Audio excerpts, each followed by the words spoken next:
Hello and welcome to the I3 lecture series hosted by the Masters in Digital Photography program at the School of Visual Arts. It's always a special pleasure to have a fellow faculty member from SVA present in the series, and we are thrilled to have photographer and filmmaker Joseph Astor as tonight's guest speaker. Originally from Ohio, Joseph moved to New York and launched his career in 1985 in a studio above Carnegie Hall. The physical space influenced his early work, which drew acclaim for its theatrically staged, historically informed portraits of artists from the worlds of music, art, architecture, dance, and theater. Publications include Vanity Fair, the New York Times, the New Yorker, Newsweek, Rolling Stone, among many others. Solo exhibitions include Vanity Fair portraits at the National Portrait Gallery in London, the Digital Darkroom at the Annenberg Space for Photography, LA, Displaced Persons at Participant Gallery, New York. Joseph is the recipient of an Infinity Award from the International Center of Photography. His first documentary feature, Last Bohemia, premiered in 2010 and won a special jury prize at DOC NYC Festival. Please help me welcome Joseph Astor to our lecture series. So, I didn't know how to organize this. I did do things somewhat chronologically, and I thought, how far back do I want to go? Well, I went all the way back to the beginning. And mostly because at this late stage in my career, I'm sort of putting together all the things that were influences on me. And you'll see as a sort of underlying theme of everything I'm about to show you is that those influences, a lot of them didn't even occur to me till way later, way after the photo was made. Turn the lights off. This is how the lights are. Thank you. And we're all sensitive to lighting. And so I'm going to go through various stages and influences, and as I said, a lot of them I'm realizing now as I'm speaking about them that were sort of maybe more prevalent than I realized during the picture-taking moment. I'm going to go through them chronologically, like I said, for the influences, and also for the technical aspect of the pictures, because there was definitely an evolution as far as that's concerned. I eventually did arrive at working digitally, but obviously I'm old enough to have that not be possible from the beginning of my career. So the irony for that is that this is a digital composite image, by the way, sort of it's later, but the irony for me is that the pictures now that I didn't do digitally people assume they're digital and composited, and I always wanted to sort of make some sort of magic happen in the images, and of course, without any kind of digital photography available, I had to resort to other things, and I'm going to show you what those other things were. Screen projections and all this kind of stuff. I went to great lengths to try to make it look like, oh my God, how did that happen? And I only realized recently why I was interested in doing that, which is because I was a teenage magician growing up, can't even say that with a straight face, yes. You remember that guy in your high school, the magician who showed card tricks and didn't go to the dances and was sucked at sports? That guy. Anyway, this is where I'm from. And, the only reason I put this up is because another thing that occurred to me only after I had left Camden, Ohio. They did a lot of product testing there because it represented, don't they say so, Ohio goes so the nation goes when there's a presidential election? I mean, it really represented the median, middle of the road, average way of thinking, and I thought, oh, get me out of here. I didn't feel, I was interested in sort of, the arts and things more extreme, and there was really nothing to offer there. In fact, it was illustrated. This sounds like fiction, but this is true. The county was Stark. And the school district was Plain. And then our school was called Local. So it was Stark, Plain, and Local. So yeah, that just was my cue to, leave. Oh, except I remember in high school there was a guidance counselor. Did you have guidance counselors? Yeah. Of course, I wanted to go into the arts. I didn't know it was photography. I really didn't begin with photography, but I knew I wanted to do something in the arts. So, the guidance counselor looks at your grades and what your strengths are, and helps you decide where to go to college or what to do with your life or your career. And he says, well, you got great math scores and science. I said, yeah, I love science. He said, well, so I'm thinking, something in engineering would probably suit you. And I said, well, I was actually interested more in something in the arts. And there's this long pause, and the guy said, can't help you there.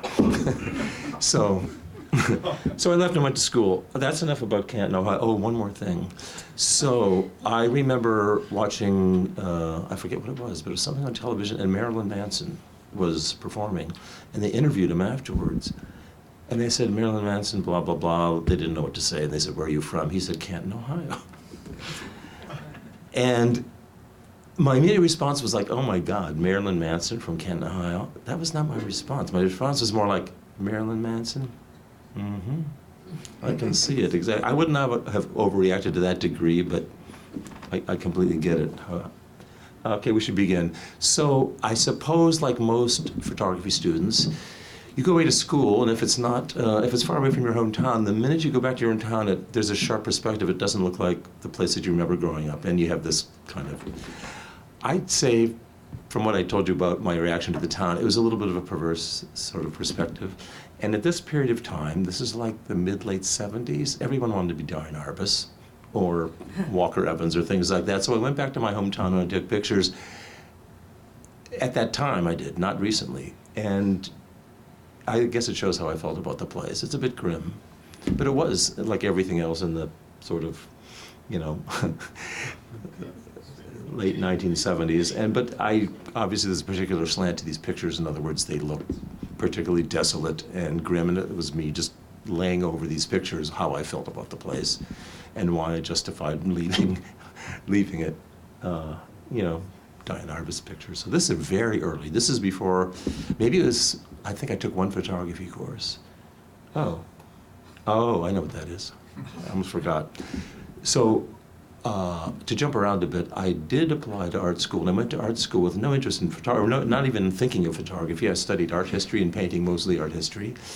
And I think I took a photography course towards the end, but never really focused on studying photography when I was in art school. Okay, so this is jumping around a bit. Like I said, this is going back to, I think, my first photograph. Somebody asked that, well, what's your first photograph? Well, I didn't really take a lot of pictures as a kid, but this one I found not that long ago, a few years ago. And it was very familiar. I thought, why do I know this picture? So my older sister says, well, I hid it. I didn't let you see it. I said, oh, I remember. So I was the sort of nerdy younger brother. She was a Girl Scout camping out in the woods with her Girl Scout friends, and I hid behind the bushes. And I took that picture. She was furious, of course, which made it better, and they were in their underwear. You know how I don't know how old I was when I took that, and I thought, and I found that recently, I looked at it and I thought, wow, I guess I should have known back then. I mean, this pervy little kid, you know, crouching behind the bushes, taking a picture and giggling to himself. I thought, fast forward to now, it's not really much different, right? That's you know, my career as it is now. But anyway, that kind of surprised me when I saw that. And then, of course, the real drama was that she was furious for understandable reasons, and I never saw it at the time. So I only saw it like years and years later, and it did have an impact. And I thought, kind of looks like a Yale School picture, don't you think? Way ahead of his time at age 10. I would love to know what the camera was. I'm sure it was, what was it, Instamatic or one of those things. Okay, let's get real.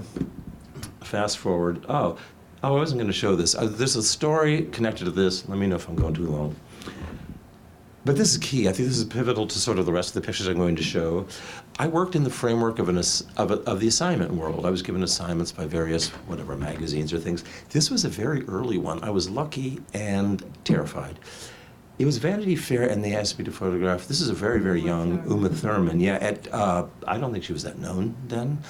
And so it was kind of a big deal for me because they said, you know, if it's a good picture, we'll make it a whole page. I thought, oh my God, this is 84, something like that. Just starting out. So I thought, oh my God. So I was nervous and pressured and all that kind of stuff. So we decided to build a whole set, which suited me perfectly. And it was like a Midsummer Night's Dream thing with a rock, and she was going to lie on the rock, and there was a forest behind there, and all this beautiful stuff. And she came to the studio, and she was very sweet, and she said, oh, what do you plan to do? I said, oh, we have this beautiful set, look at it. And she said, oh, it's amazing. But I wouldn't feel comfortable having a picture there. That's what she said. And I thought, oh, huh. Okay, well, look, have coffee, have your makeup done, and we'll talk about that. I said, oh, by the way, look at the clothes. They had a rack of clothes from like here to there. The most, beautiful designer clothes. They were all sort of gauzy. She was supposed to be like a nymph on a rock in the forest and the whole thing. And she looked at the clothes. Oh my God, these are all so amazing. I couldn't really wear any of these. I couldn't really wear any of them. Okay, I should make this a long story short. I called the magazine and I said, she doesn't want to do anything. And they said, well, in our experience with these kind of celebrity things, which is vast, said the Vanity Fair editor, don't push them in anything they don't want to do because you're going to get a picture that looks, angry. So I said, well, what would you like to do? She said, just a simple picture of me sitting there. I said, but what are you going to wear? And she said she liked the dress that the stylist was wearing. The stylist took off her clothes and gave them to her. I turned to the backdrop around backwards. That on the other side of that had a forest. And I found this chair down the hall. Anyway, the whole point of this is that, is this a better picture than it would have been if I'd done that whole fantasy thing? I don't know. I kind of tend to think yes, because for me personally, this represents the energy of that day, that everyone wanted to kill her. She felt guilty, and she was sort of pouting, and she absolutely was great because all this maybe compounded emotion of that day, her jerking everybody around, her knowing that she did, and then finally kind of pouting and looking like, the bad girl that did something. Okay, that's not the punchline. The punchline is, I didn't know I was doing this. I promise you, I had no idea. This is somebody, we studied in art school, Baltus, and he always painted young girls, a little bit like sexualized, and also pouting and looking like they did something terrible like that. And I had completely redone this painting, I promise you, without knowing it at all until way later, way after the fact. It was probably because I was on that moment of adrenaline, and I was thinking, oh God, what do I do? This is a big break with Vanity Fair, and I have nothing. So I just sort of fast-forwarded in my mind and tried to get something. And that's, anyway, that's a little bit, like I said, of a continuing theme with a lot of these things. These are influences, I guess, from art school and art history. That's a Frida Kahlo takeoff, done for the Times Magazine. That's Nicole Eisenberg, terrific painter. And this is Caspar David Friedrich, obviously, German romantic painting. So these were all pictures I did. That's a composited picture. And then when I was first in New York, before I had any assignments, I worked for Irving Penn's studio. That was a big deal. And to tell you the truth, at that point in time, I didn't think he was still alive or working, but he was. And it was through the photographer I had been assisting freelance, he recommended me. And it was one of those terrific opportunities, but it was a rarefied situation where it was like there was an old master and you were an apprentice, and there wasn't really any sort of connection. But I was influenced in that classical sense, and so I did many pictures that were done in that kind of sculptural, classical type of way that he worked. And this is close. This is the updated version of Charles James. This is Pearl. Pearl is a corset designer and fetishist. So that's a good subject for Irving. My take on Irving Penn. There he is. That's real, by the way, just in case you were going to ask. He's one of the downtown characters I had met. And now, it's another Irving Penn influence thing, which I have to say I didn't realize till after I did it. I don't know what this means, that I go into some sort of altered state when I'm taking a picture and and I just work sort of like, I don't know, intuitively. That's probably accurate. I probably do more to a degree than I would like to admit.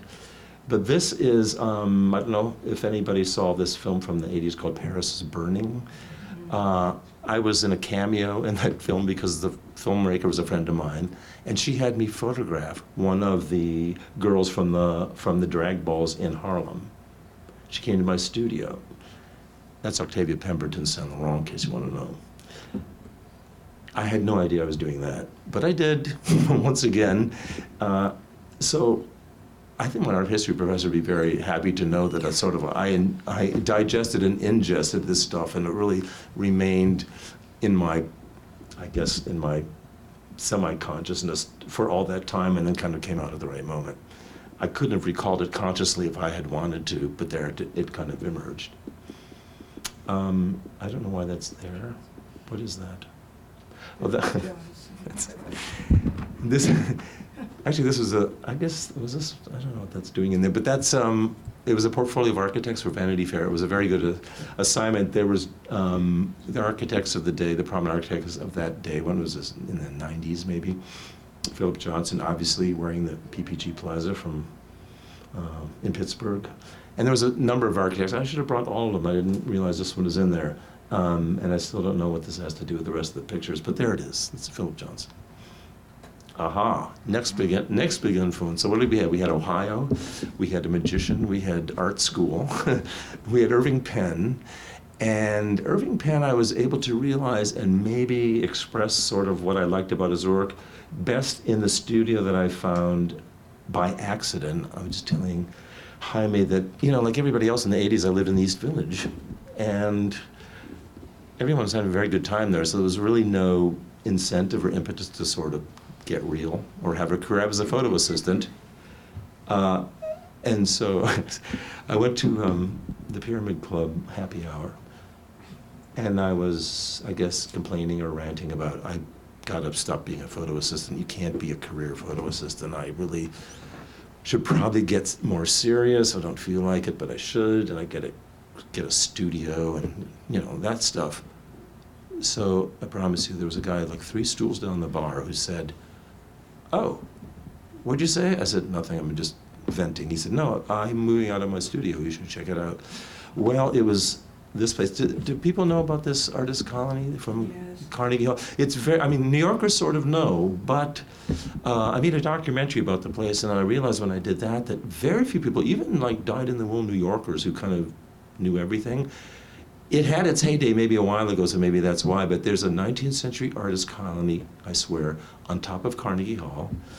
And you don't see it. Here's the concert halls like there. And these studios, these 19th century studios with the skylights were all set back in. So you look at the concert hall, even if you passed it now, you don't see them. So there were 160 artist studios, and very famous people had lived there back in the day.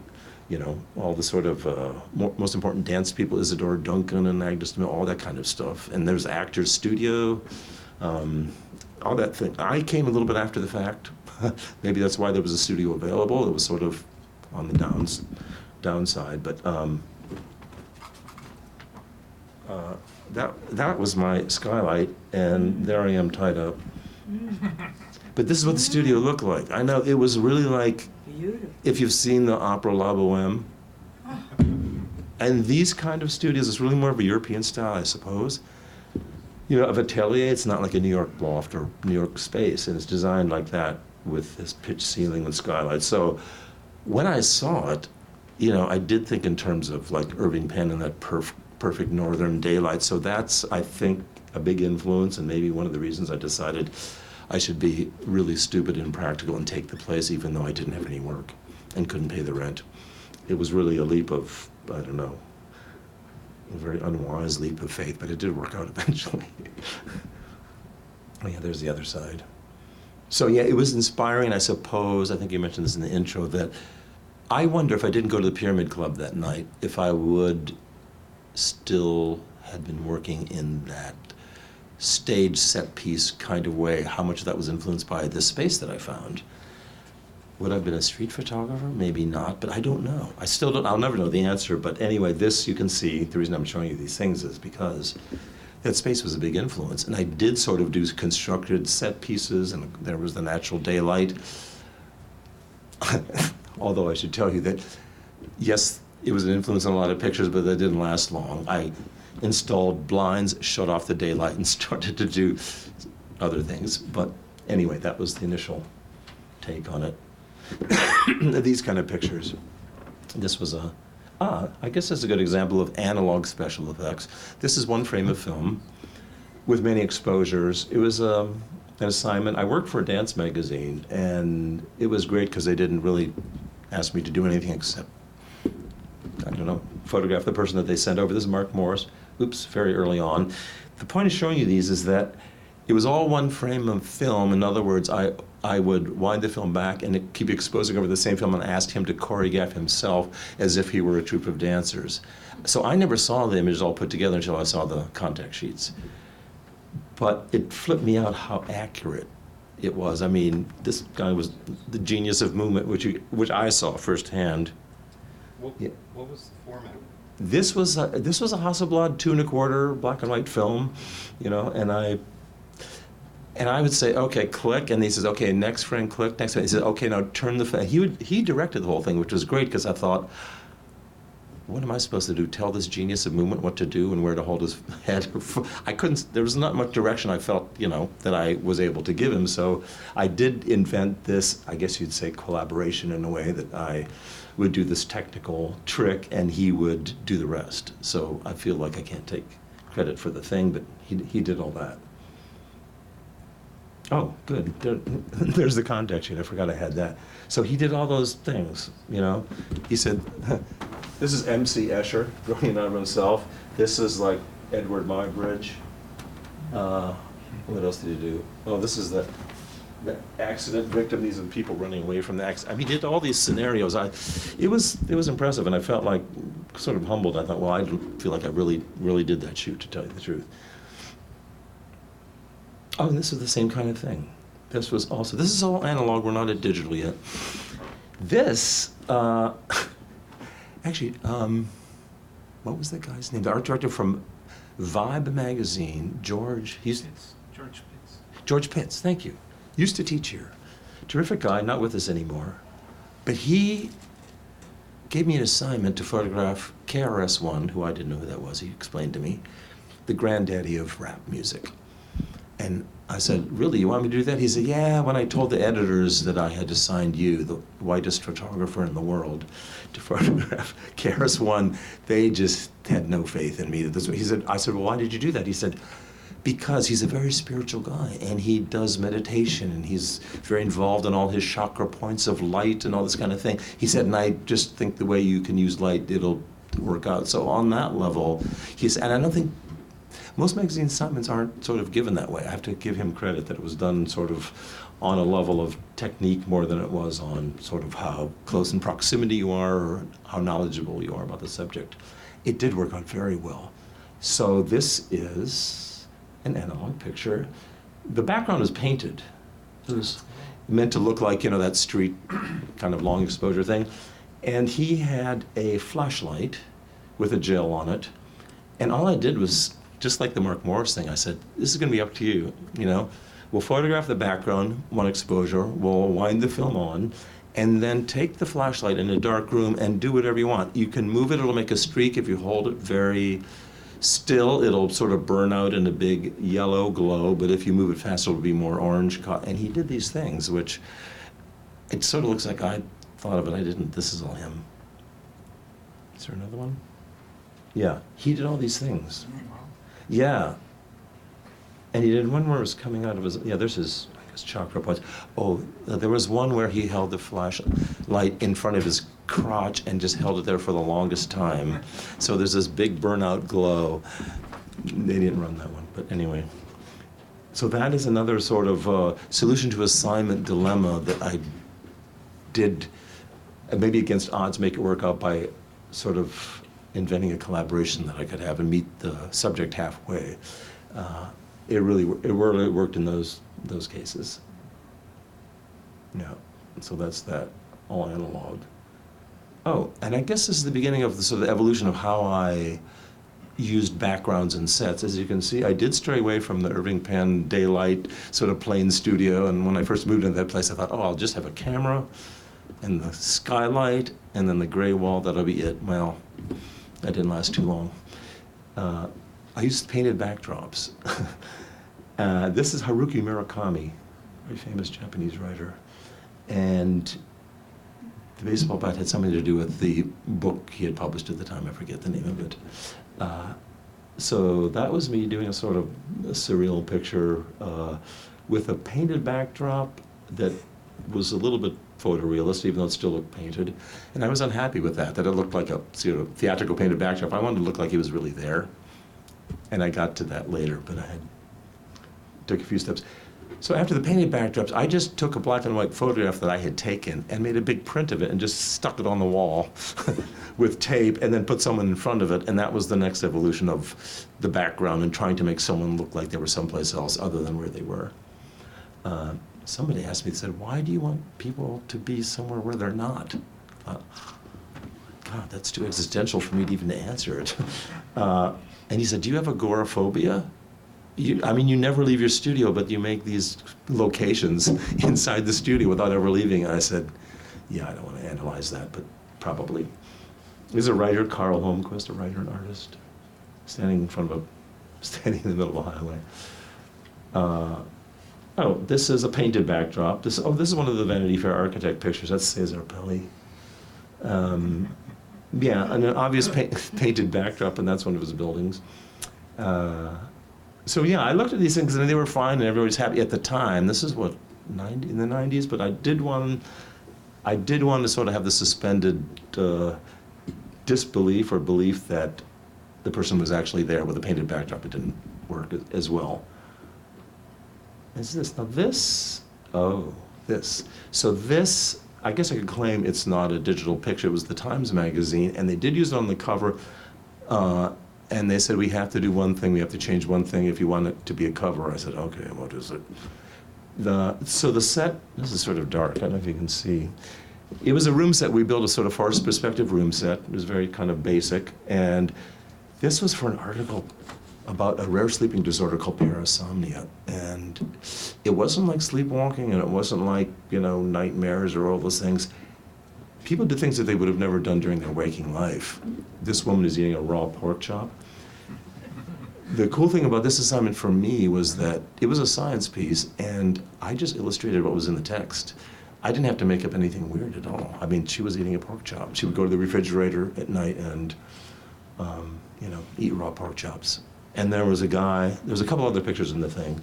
But we did lay over the starry sky, which is okay. But other than that, it's still not a composited digital image people think it is. So, that's what that is. Oh.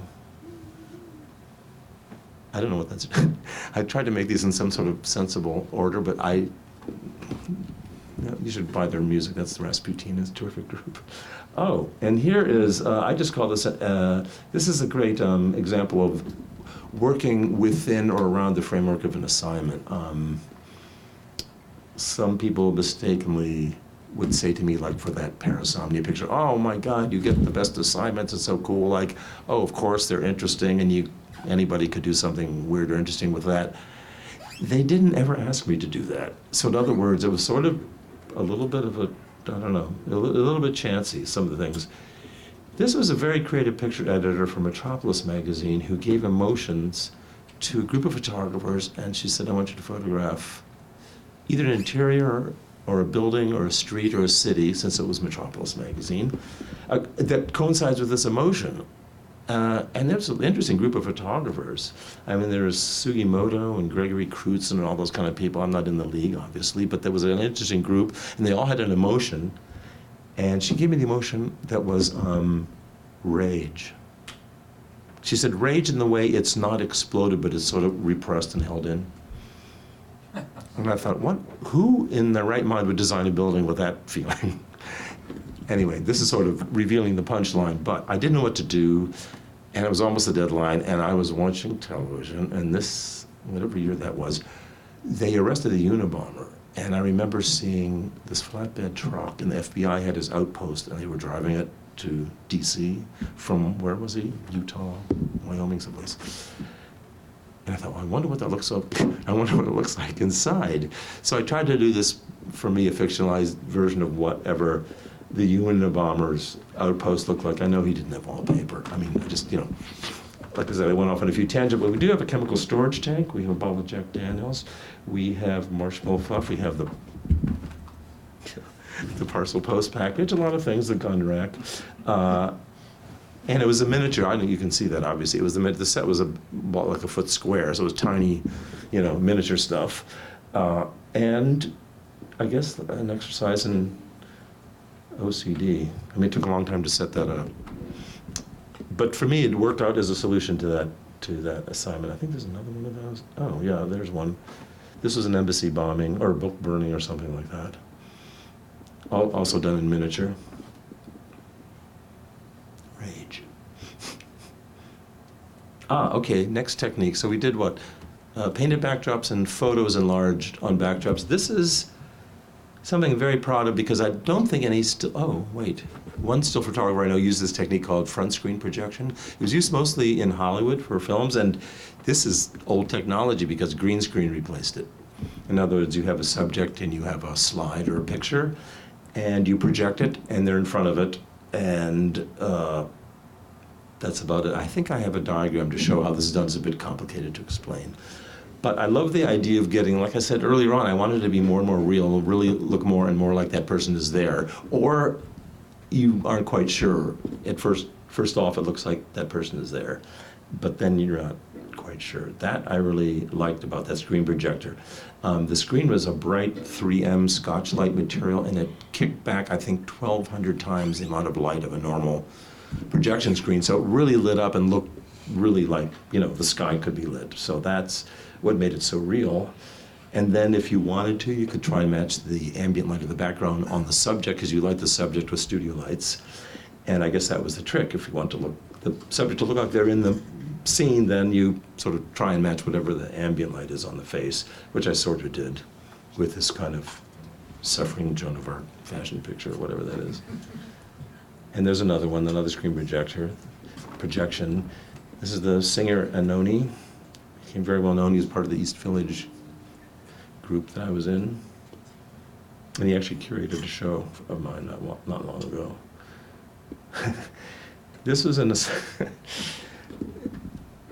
think they actually ran, this is some assignment for neckties.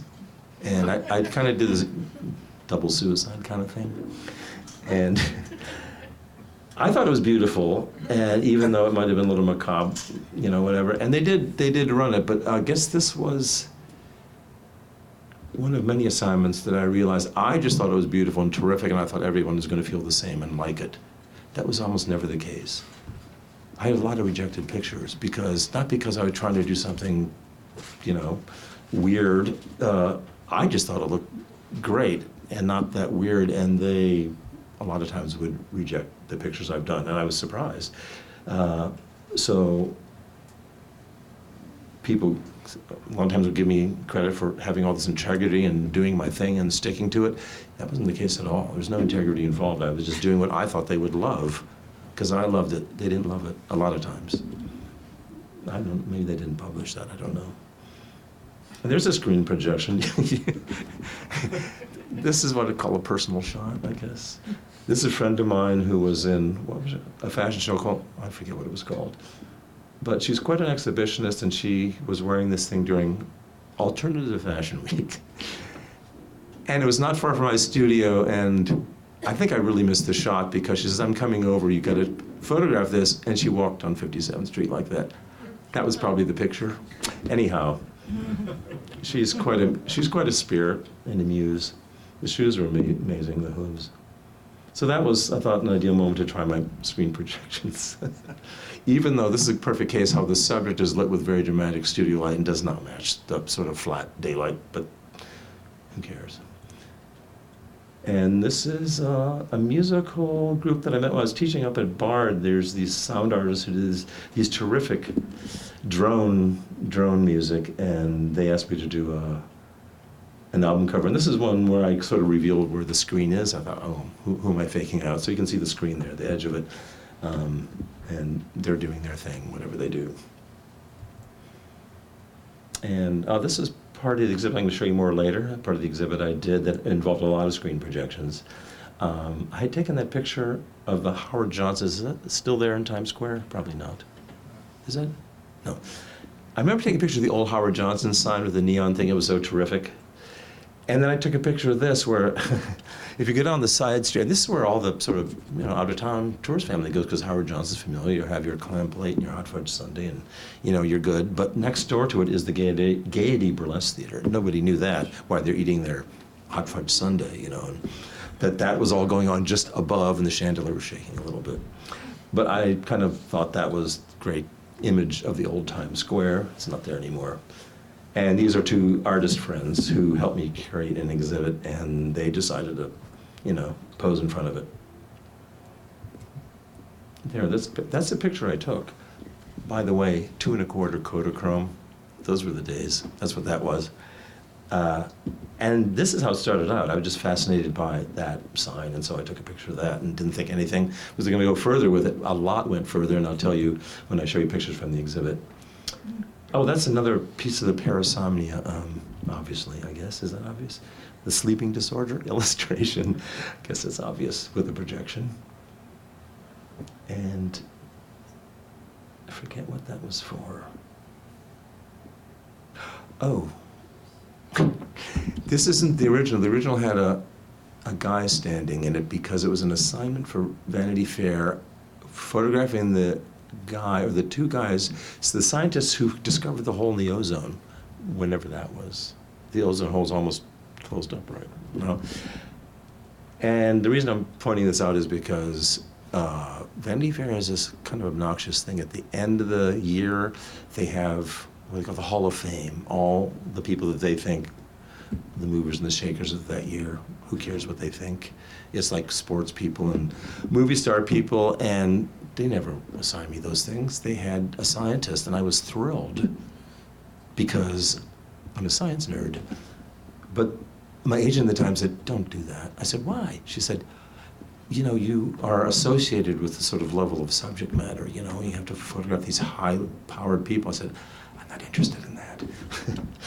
And I was so happy to be doing this. And of course, I used a screen projection from above and a reference to Alfred Hitchcock's The Birds, of course. And the theme of The Birds is so spectacular and so much to do with the, I guess, ozone hole, if you want to think about it that way. Remember, did you see that movie? Remember when the woman looks to the camera as if she's blaming one of the people in the cafe, and she said, "The birds are going wild and destroying the town." She said, "It didn't happen till you got here." Everything, and she's looking at the audience, like right in the camera, meaning man caused all this kind of thing. So I love that whole thing. That's why I imitated the Hitchcock picture. There are just two birds hung on wires in front of my projection screen. I took that picture from an airplane. That's fairly simple. And that's a landmine sign. Oh, this is an area, I tell my students, I never hear anybody talk about this, and people do still life, but there's an area that's wide open that I actually had many successful and happy experiences called photo illustration, and I don't hear anybody, you're actually photographing maybe an illustration for a science article, which was mostly what I was given, or maybe it's a fiction story. And you're photographing an idea, basically, and you don't, there's so much freedom and latitude that I just recommend that people who are interested in doing that kind of concept work. You can sort of make it your own interpretation of whatever you think that thing means. This was God, wait a minute, what was this? This might have been, the God particle, what's it, the Higgins boson? Is that what's called? That's an interesting idea, that there's this sort of invisible energy in the world that might end up destroying it, AKA the God particle. Have we been bad? Are we going to get it in the end? Anyway, that's what that was. And that's, I don't know what that's for. I want to say sunglasses, but that doesn't look right. That's just a set and a projection behind it, so it's not really much going on there except a nerdy kid playing with his toy train miniature stuff. That's basically what it was about. Is there a way to make it bigger? This is the setup for the front screen projection. I'm only showing it to you because, yes, I'm a techie nerd, and this is something that anybody in the right mind would solve using green screen. But you can hear me, right, if I go here? Here's the background screen, and here's your camera, and there's your subject. The projection is going this way and bouncing off a beam splitter, like a two-way mirror, at a 45-degree angle, and it goes into the screen. You shoot through the mirror with the camera at the exact same angle, and that way the projection from the front doesn't show on the person and is no shadows at all, and it's a very cool, tricky kind of thing. And The interesting thing about that screen is that you don't really see the image very, very well resolute until you look at the exact angle through the camera, and it just blasts out light like that. So the exposure on the screen is enormous, and that's why the projection on the person doesn't register. I think they used it in 2001, Space Odyssey. Maybe not much after that. It's a clear glass? It's a sort of translucent, I guess a double-sided mirror, what is it called? They call it a beam splitter, but it's actually a two-way mirror. So in other words, there's a mirror, but you actually can see through it at the same time. I think that's what it's called, beam splitter. I mean, it's not that technical, it's just tricky, you know? Tricky enough for me to have fun with it. So this is another sort of unintentional side effect, I guess I'd say, of photographing the screen projections. I took a lot of, when I realized I was using that technique, I photographed a lot of just, when I would travel, when I'd be in an airplane, anywhere, I would take just blank sort of environmental pictures thinking, well, one day I'll use them for a projection, who knows what. In other words, I didn't take pictures specifically for that assignment, ever. I just had a whole notebook of pictures that I had taken, and hopefully one would work for that particular assignment. And then, you can guess what happened, right? I looked at that notebook and I thought, who needs the assignment? I just like the picture. Now I like the pictures on their own. This is a funhouse exit. I mean, what's not to like about that? Niagara Falls, there's my cow. This picture you'll see coming up. I don't know if I ever used that one. But I started to like these things just in and of themselves because I suppose it was that taking them wasn't really trying to make a statement or make a finished picture. It was something that was to be added somewhere else. But they were blank in a way that I knew there had to be space left for a subject or something. And that's kind of what I like about them. I suppose there's an unfinishedness about them. There's that one, Wisconsin. And that was Big Sur, the mountain. So yeah, I looked at these now and I thought, oh, maybe I'm old now because I just like them without any of the, you know, the tension of somebody trying to look a certain way. Oh, I shouldn't say this is the last influence. This is probably one of the most important ones. But in my early days, does anybody know who that is? He's not known at all, and I didn't know who he was. He's a British theater photographer in the 30s. A friend of mine said, oh, you probably like this guy. Nobody in the States knows him. And she sent me the book of Angus McBean. And talk about somebody who early on did special effects in camera, inside a view camera with masking and all that craziness. He, I think, invented what you would call the serialized portrait, which was a big influence on me. You know, severed head lying on the floor, these kind of things, and dismembered people. But he photographed a lot of well-known theater people. And he was quite, you know, classic British eccentric. The unbelievable part is that the friend who sent me the book said, oh, he's coming to New York, and could he rent your studio because it's sort of the style he's used to working. I ended up working with him. It made me really nervous because he was 100 million years old, but still like that, very eccentric. And there's Audrey Hepburn for a skin cream or I don't know, some kind of thing. But I mean, they're classic surrealism, but also, you know, portraits, and that's, I think, where that, definitely where that came from as far as I was concerned. I know I took this one somewhere, oh, there, I did that. I called it a headshot. Oh, and here's another one of the architect's things. He's sort of like, you know, immersed in a pool, and that's obviously an Angus McBean sort of thing. And this is, I forget, an illustration for something about the future. Oh, and there he is. I took that picture of him. So that was kind of talk about surreal. That was a surreal moment that he, you know, this guy who I admired and had influenced me so much ended up on my doorstep. I mean, that was, you know, really something and a wonderful experience. Oh, another experience. Shall I go faster? No. No. I don't know how many, I think we're sort of towards the end. This was a very big influence in a way that I didn't expect. This is somebody I was assistant for, maybe the two main people that were reserving Pan. And then many years later, I assisted for a fashion photographer called Deborah Turbeville.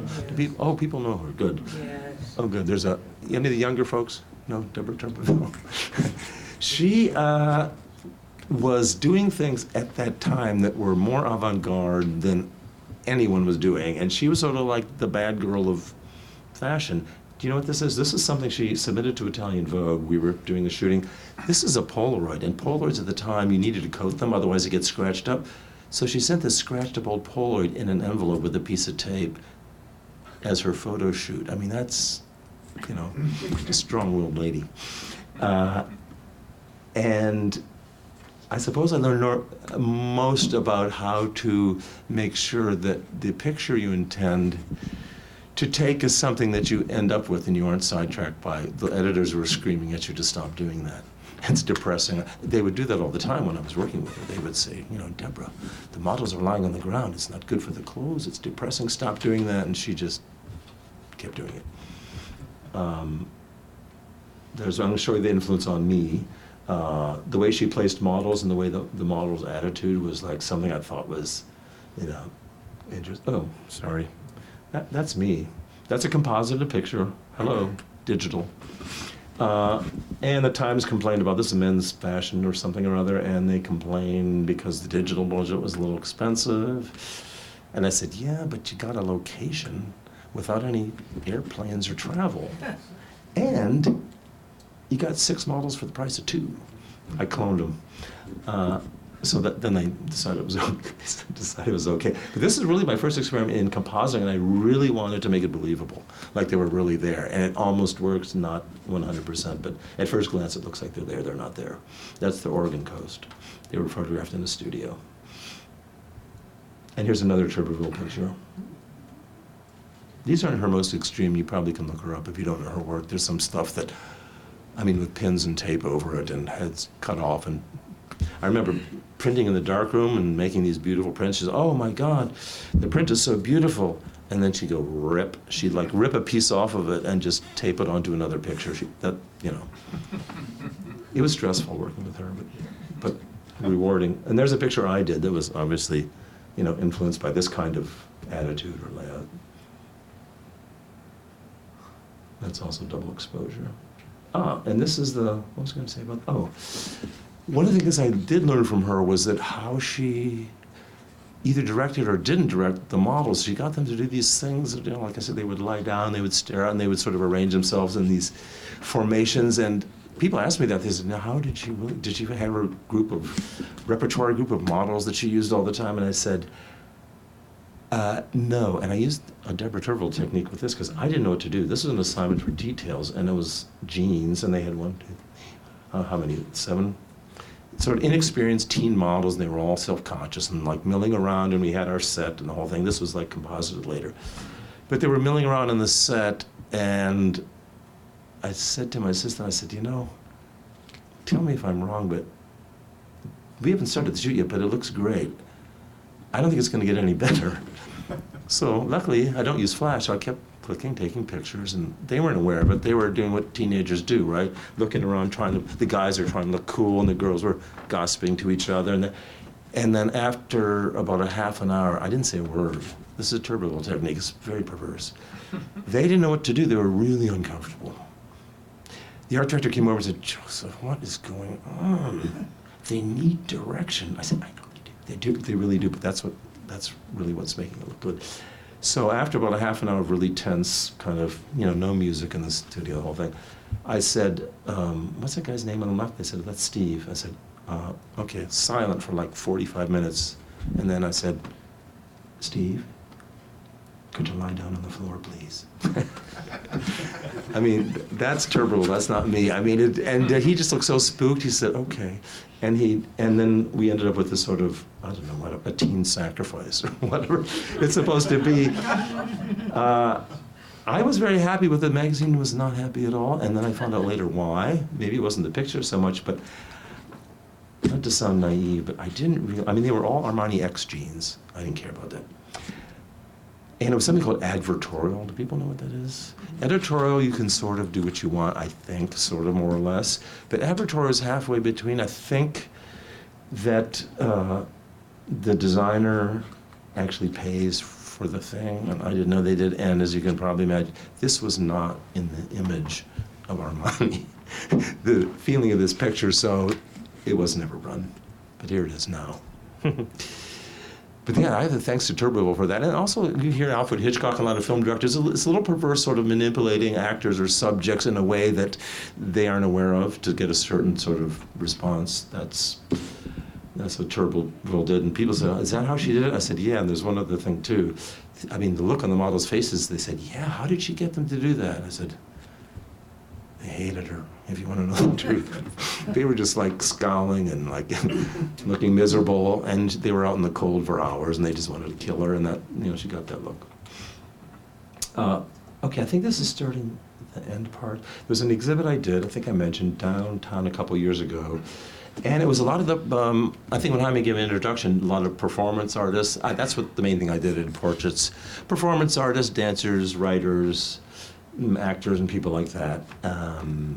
And people on the edge, which was the East Village at that time. So a lot of people I knew then who were doing this sort of performance that ended up in an exhibit called, what was it called? Oh, Displaced Persons. Displaced a lot because of the screen projection thing. This is a studio picture, but they were displaced, meaning they were out of the place where they were. This was the curator. He was in another picture with long cat whisker eyelashes. This is Anoni, and quite an interesting force now in the music world. And he curated the show because he knew all those people, and I knew them all. We'd photographed them. There he is on the ground. So these were kind of pictures that were done, but maybe not ever published or seen, but they sort of documented that period downtown. Oh, there's that background you saw earlier, projection. This is a performer very well known from downtown, John Kelly. And then this is Paige on the right with her mother. She's transsexual. Her mother was her enabler.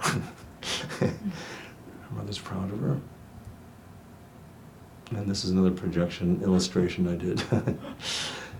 We don't have enough time to tell you that.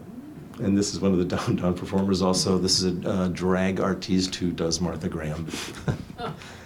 That's not Martha Graham. That's the other one. And this is Lee Barry, very well-known British performance artist and designer, I suppose you'd say. Very influential now, more than when he was alive. I hate to say it. And this is Annie Obst, a dancer, performance artist. She was part of a group called Dance Noise. They just performed at the Whitney when the Whitney was sort of bringing back a lot of the East Village performance art, which I guess people are thinking was really amounted to something now at the time. Okay, hold those questions. Hold those questions. Now, I should explain what this is. Where's the, So I mentioned I made a documentary about the Carnegie Studios. I was very lucky to, once in my life, have my wits about me. And when I saw all the elderly tenants, like I said, I got my studio when it was sort of sliding downhill. Very few people were left, and very elderly people. Everyone seems to know Bill Cunningham. He was there. And his muse, Adita Sherman, the 100-year-old photographer. And there was a number of other people there, maybe 40 left. And we were being evicted. And so I did pick up my shaky camera and documented it and made this film called Lost Bohemia. It just shows the last days of the studios. And that's a trailer, but I'd like you to see another thing that nobody's ever seen before, that you're the first premiere test audience. It's a trailer for a film about one of the residents of the Carnegie Studios that nobody had ever heard of then, but now everybody knows who this guy is. He knows. And I luckily had done a massive amount of footage, not because I was thorough and good at my job, but because he just never stopped talking. But in a brilliant, interesting way. He was a black concert pianist who was a prodigy at a very young age and was expected to have this spectacular concert career, except it coincided with that era of civil rights, where America was not prepared to have a black concert pianist on the stage. They told him he had to play jazz and popular music, and he did not know how to do that. He was trained at the Leningrad Conservatory. He was featured in this film called Green Book, and everyone seems to know about this guy because of the Hollywood film called Green Book. But I was lucky and fortunate to know the real guy, who was impossible to describe or categorize. They wanted to put him in a category. He didn't fit in any category. He was really what child prodigy genius who maybe at 3 years old was playing Beethoven, that kind of stuff. And nobody knew what to do with him, and you can still see he's kind of without. Where's that thing? Go too quick, Oh, okay. So this is a short trailer, and that'll be the last thing. It's what I'm working on now, trying to finish it for a festival entry. And the New York Times, when they reviewed Green Book, they didn't talk about the movie that much. They said The Lost Genius of Don Shirley. Who is that? Who was that? And he was sort of lost, and maybe by the time I knew him, a recluse, a real recluse, and just hidden away, and maybe a little bit angry. And I guess all that is like lucky for my camera, because it did all come out. And the beautiful part for me is he really wanted the world to know the sort of hard lessons he learned through his career and his life, and would sort of dump them on me, and I recorded them. And was there a way to make it bigger? They made me the exception. The exception to That's what? Carnegie Hall. To the rule of what you know? And now we're going up to his studio. Or the Shall I people you narrate? know?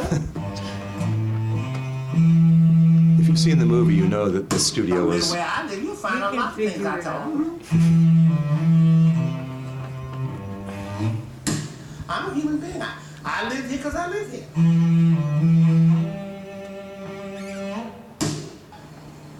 Just the fact that I live here. The fact that I live here by the people who are the work that I'll get out of here, Joseph. Go ahead, take one. I made my debut with the Boston Symphony Orchestra, and I was 17 years old. But I didn't know. I didn't know I was black and white. I did not know. Had a doctorate degree before I even knew it. Then as I grew older, I found out why. Oh, I'm this color and you're that color. So automatically, this color is going to be better than that color. This is what's happening, Joseph. I'm sorry. Go ahead. Take my picture. That is my father. My father was an Episcopal priest. Well, there's a picture of Daddy right there in the corner. Here we all are. That's Dr. Maurice Shirley, that's Dr. Donald Shirley, Dr. Edwin Shirley, and Dr. Calvin Hilton Shirley.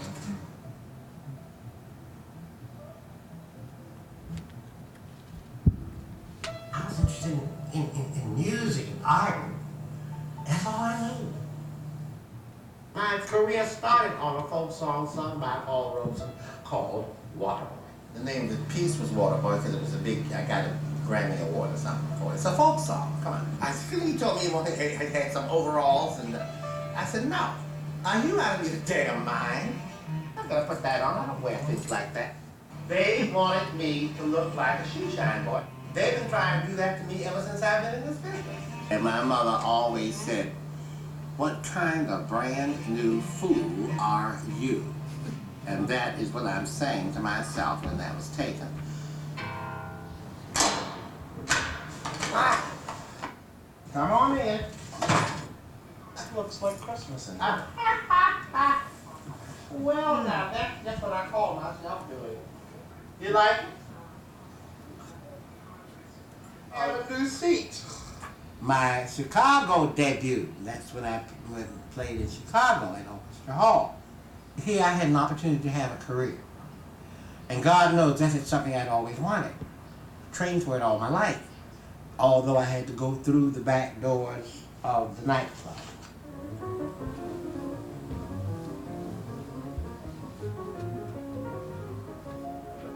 Nightclubs are toilets, you hear me? When you find an artist who can fuse the two, classical and jazz, successfully, you have a rare artist indeed.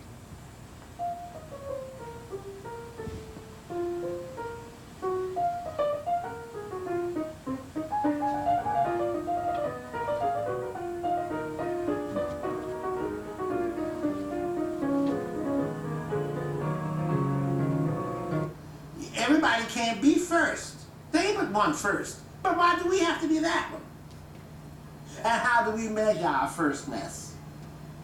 We measure our firstness by the biggest house, the biggest car, the biggest bank account, the biggest this, the biggest that, then you die.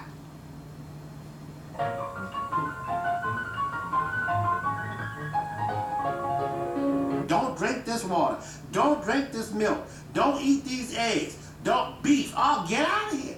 What have we done with our planet? What? With our boastful superiority?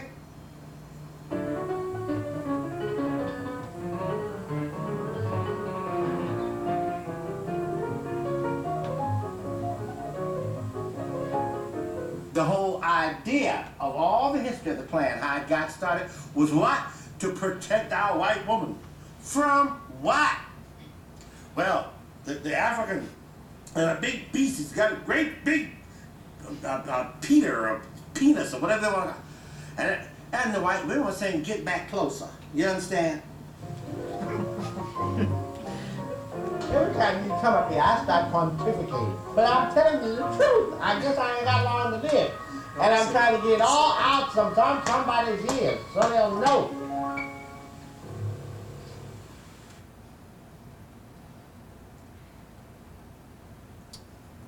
Oh, come on. You don't know about Paul Robeson either? See, there's something's lacking again, even in your education in the public school system. That's my point. So, there's no reason that people should not know the contributions the man has made to America in general or to the world. They couldn't put him in jail. What? If they could have put him in jail, they would have. But no, what did they do? The nasty bastards. They took his passport away. They wouldn't let him work in this country. And wouldn't let him out of the country to go make a living in England or anyplace else. That's nasty. They broke him to the point that he couldn't sing anymore, he couldn't go anywhere to make a living. Confiscated his house. That's America. That's America.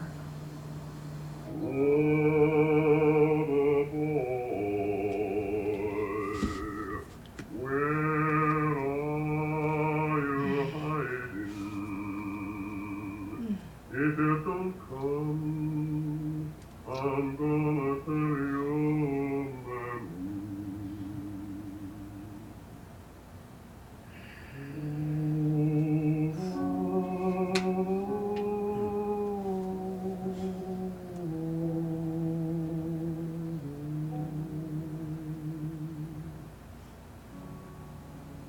The new recording that I just did, it opens with a spiritual call. This little light of mine. The lyrics says, this little light of mine, I'm gonna let it shine. This little light of mine, I'm gonna let it shine. This little light of mine, I'm gonna let it shine. Let it shine, let it shine, let it shine. Everywhere I go, I'm gonna let it shine. Everywhere I go, I'm gonna let it shine. Everywhere I go, I'm gonna let it shine. Let it shine, let it shine, let it shine.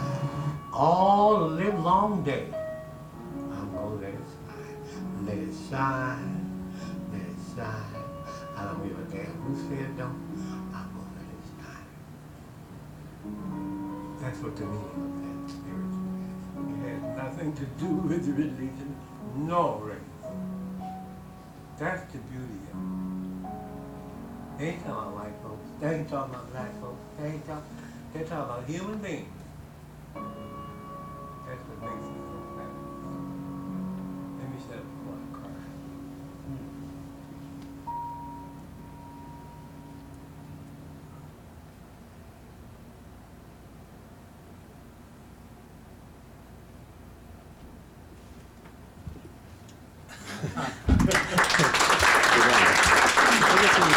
Maybe I can start it off. I mean, I'm just curious how long the fight was for the Carnegie Hall thing and what's there now. That's a can of worms, but I'll tell you. I'll try to make it brief. It's covered a little bit in the documentary Lost Bohemia, but I started documenting the tenants because, like I said, it was an interesting historical place with characters that you couldn't ever imagine, or Hollywood could never script characters that were actually there.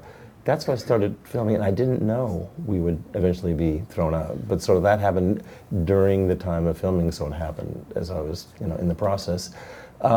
It's not a happy ending, but we did go through and saw it all the way to the end, meaning even the rent control tenants lost their rent control status and had to be moved. It was a very political and sleazy operation. It was the sort of city and landmarks commission and all those kind of things which we did protest against, and I look back at the footage now of the tenants protesting with our t-shirts and I thought, oh my God, we had no chance at all. It was like Bloomberg's New York, and Bloomberg, the mayor, was friends with the chairman of the board of Carnegie Hall, who's Sandy Weil.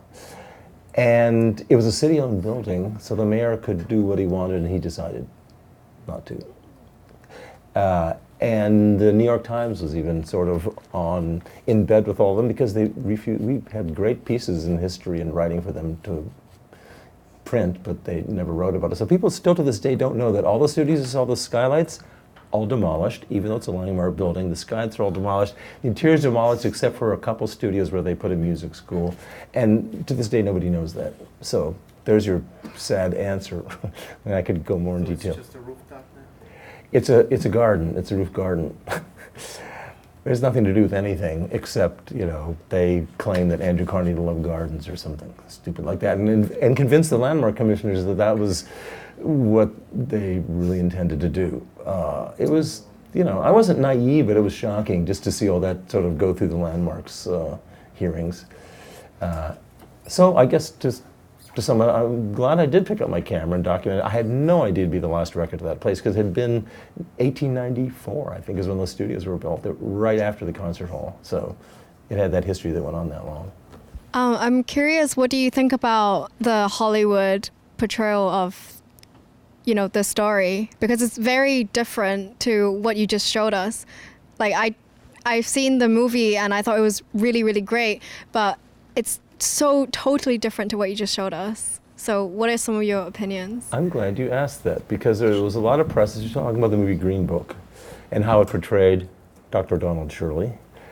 I have to say this, that the film took place, he was on a concert tour during in the segregated South during that era. And 1963, when I filmed him, it was 2003, 4, 5, 6, around there. So he was an older, very different kind of guy. And not to defend the film at all, but when people saw the documentation that I made, they thought, oh, they got it completely wrong. Well, maybe, but back then he was much quieter and a little bit more sort of reserved, if you can imagine. By the time I knew him, he was, reclusive and angry and would just say anything. It had built up for so long. So it's hard to say whether that's an accurate portrayal or not, but I know what you're saying. It really contrasts to the guy I knew, which was later. And he did say, I think the quote is included in there, which made me sort of inspired to do this film. I thought, what's ironic is that obviously he's telling me all these things. He's trying to educate me about Paul Robeson, and he wants people to know these things. And what did he say? I pontificate because I want to get this out to somebody's ears. Somebody has to know this. And so that's what the film is. He really wanted to disseminate all the hard knocks and the life lessons that he learned, not to me. At that moment it's to me, I suppose, but he wanted people to sort of learn to really know, because he was a recluse and people didn't really know his story. So that was what made me want to do the film, Not to say it has his blessings or anything, but I knew he wanted people to understand his story. And as you pointed out, not much of that is included in the Green Book, I don't think. They sort of touch on it. So there was a lot of controversy wanting to go online. They even included me and this thing in there because, they're trying to decide what in the film was truthful and what wasn't. And I knew that some of the things were because I heard him say them. So it got to be a little messy. But that's an interesting question. So you thought the film was good, right? But then you see this and you think, oh. Yeah, I thought the film was excellent. And I actually Googled, some more information about it afterwards as well. And I saw some of the controversies, but I didn't really know what they were talking about until I saw this. Yeah, and the family's angry. There's a lot of stuff. You can go, actually, there's a good site if you want to know all the juicy stuff. History versus Hollywood, that site. They actually mentioned me. And they kind of dissect the thing and decide what is real and what's not, if they can even do that. That would make a great title for a history of Hollywood. Yeah, basically when the film came out, there's so many complaints and people arguing and sort of black activists and the family and all this stuff, and you think, it's a Hollywood movie. They sort of, pulled a lot of punches. Yes? Well, it's maybe not an odd question to ask, but you worked with a lot of art directors, and we all know that can be a very mixed bag. But was there an art, to give some credit to them, was there one particular art director that you really liked working with, who you really had who got you and you got them? I'd say that's an excellent question. Did everybody hear that? Because that's really almost key to summing up everything I just showed you. A lot of the things I did that looked like I took sort of a lot of license and made images that weren't really practical for anybody to publish. But I was lucky in that I did that for a number of years, and eventually art directors and photo editors would come to me when they wanted something funky or odd. So in other words, I didn't have to sort of stretch it or offend anyone. The perfect example is the sleepwalking picture. It was a series of pictures for the Times magazine, and it was Kathy Ryan. And she called up and she says, we have this science piece, Joseph, and it's about this sleeping disorder. Actually, a guy in the middle of the night murdered his wife, and it went on, and she went on all these like grim stories of the guy, and the woman eats a raw pork chop. She went on and on, and I said, yeah, and what? She says, well, I'm calling you, of course. So I thought, so eventually they got my number, but it was not like that. There was a few sort of maybe kindred spirits in art, but many of them would say, oh, you don't have to use those clouds again, do you? I mean, there was a lot of, like I said, because I wasn't on trend at all. I was sort of in my own bubble, my own world. I can blame Ohio for that. But yeah, I wasn't really sort of keeping up, keeping tabs on, how to flatter a person and who's cool and what you should do. I was never in that mode. So yeah, there was a lot of people that I think thought they were going to get one thing, and it didn't happen. I was always shocked. I thought, like I said, in a naive way, I thought they would love the thing I did. And So we got one name then. oh, you only got one. There's more than one. Actually, oddly enough, there was an art director at Macy's who let me do anything I wanted. I don't remember if they ever ran any of those pictures, but we had a good time. And I had an agent at the time. She said, well, what about those pictures you shot for so-and-so and so-and-so? I said, oh, I have them all in a box, and they're the pictures that were never published. And I have the boxes called killed. That's the term they use for the picture that doesn't run. So they were killed, and I have a big box that says killed. And I was telling that to some art director the other day, and she says, don't ever say that. Don't ever talk about that box again. She said, you're high enough risk as it is. For people to know that the greater percentage of the pictures you took didn't quite make it. I have a request, not a question. I mean, you were a good friend of Bill Cunningham for many years, and if you could share a memory of him or just an appreciation of what we are missing now that he's no longer. That's a good question. Now, people are very hyper-aware because of the terrific movie that was made about him a number of years ago, and I thought that they really captured it well. And since then, there's been another movie which shows a different side, I think, called The Times of Bill. The second movie. The first guys are annoyed with it, but whatever. I was lucky because it was really, the studios there, you could probably tell, there was really a community and somewhat of a family. His muse, Adita Sherman, remember who she was, the eccentric 100-year-old photographer. She would dance The Dying Swan at age 80 and 100, I suppose. And he took many pictures of that. So there was a community, and Adita was an Italian woman. She would cook dinner, and Bill would stop by, and we would all stop by. And I really got to see a different side of Bill Cunningham. And he'd lived, as you probably saw in the film, like a monk. And sort of proud of it in a way. When I did a picture of him, I took a little film of him for my Lost Bohemia film, and he staged the thing. I said, well, wherever you want to sit, and he sat on his cot, and you saw his, I don't know if you saw his studio wasn't like my studio. It was really like I don't know, you could say like a closet. He had a cot, it wasn't even a bed, it was a cot, not even as big as a twin bed, and it was on 2 milk crates with a little powder blue blanket. I mean, it was very intentional. He really was saying no, interestingly enough, saying no to everything he was featuring in his pictures. That's the world of fashion and glamour and trends and all that kind of thing. Absolutely didn't, subscribe to any of it himself. And I think you heard the legends and the stories that he was such a stickler for integrity and doing what he wanted to do that he would never accept anything from anybody, even a glass of water at all the parties he went to. He just felt he wanted to make sure. And the Times, am I making noises here? And the Times would, I guess, have a lab, and they said we can process everything there. He said, oh no, I wouldn't trust them. So he asked me if there was a good 1-hour photo lab that I knew of. He could process his film for $4 a roll, not more. I mean, talk about being a purist. He was the real thing, yeah. And there was a hole in New York City right now, not just for people who read the Sunday Times, but anybody who goes out to those parties. He was always there. He wasn't at those major society events all the time. He just went to everything, and he was always there. So, no, I felt very lucky because, I got to know him, know a side of him that maybe other people didn't, And he really didn't like any of the attention and all the, okay, full disclosure. He said, you know that movie they made of me, Joseph? I never saw it. I said, oh, but you went to the premiere at MoMA. He said, oh, I went to the premiere as a photographer to photograph. I said, to photograph your own opening?